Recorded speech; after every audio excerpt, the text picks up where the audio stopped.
Давай, сворачивай свой плакат. Тебе не стыдно? Рахмону должно быть стыдно. Он богоизбранный, Бог его туда поставил. Он ничего плохого не сделал. Ну вот пойди со своей бородой и прогуляйся по Душанбе. Я только вчера оттуда вернулся. Все нормально там. Вот проверь. Стыдно должно быть, стыдно. К визиту президента Рахмона в Москву таджикские оппозиционные активисты провели своеобразную акцию. Расклеили на остановках Москвы агит-листовки. В них приводятся нелицеприятные факты почти 20-летнего правления Рахмона. А один из активистов устроил пикет возле Кремля. Подробнее Муса Казаков. В то время как Эмомали Рахмон возлагал цветы к могиле неизвестного солдата у стен московского Кремля, активист запрещенной в Таджикистане оппозиционной группы 24 провел акцию «Теплый прием», устроил одиночный пикет. Это происходило буквально в 100 метрах от мемориала. Но ни Рахмон, ни его окружение политическую акцию не увидели. Вход в Александровский сад с охотного ряда был закрыт. Тем не менее, посетители Красной площади из плаката оппозиционного активиста смогли узнать, в честь кого им сегодня ограничили прогулку по центру российской столицы. Во всех структурах Таджикистана нету справедливости, во всех сферах, в правительственных сферах есть коррупция,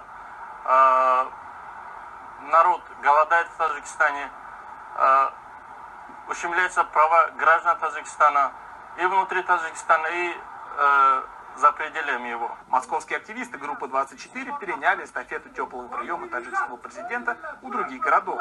Ранее, в прошлом году, такие акции проводились в Праге и в Санкт-Петербурге. Перед тем, как прийти на место пикета, активисты предварительно расклеили листовки на остановках Москвы. У нас была программа, запланированная программа грандиозная. Мы хотели его встретить с почестью. Вот. Но, не знаю, по каким-то причинам, он вчера приехал. Вчера его самолет приземлился в Москве. Вот.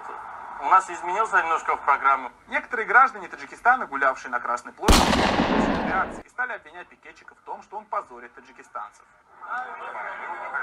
Давай, сворачивай свой плакат. Тебе не стыдно?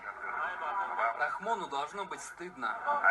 Он богоизбранный, Бог его туда поставил. Он ничего плохого не сделал. Ну вот пойди со своей бородой и прогуляйся по Душанбе. Я только вчера оттуда вернулся. Все нормально там. Вот проверь. Стыдно должно быть, стыдно.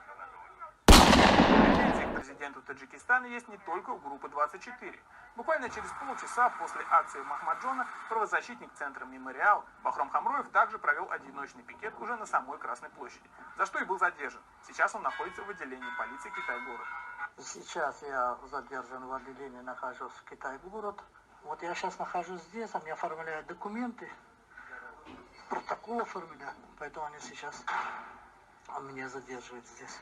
Хотя на момент съемки активистов группы 24 никто не задерживал, после по поступившим от них сообщениям, возле входа в метро на них напали люди в штатском. Они говорили на таджикском языке и хотели отобрать телефон. Мешалась полиция. На данный момент они тоже вместе с правозащитником в отделении полиции Китай-город. Муса Казаков, специально для программы «Настоящее время. Азия. Россия. Москва».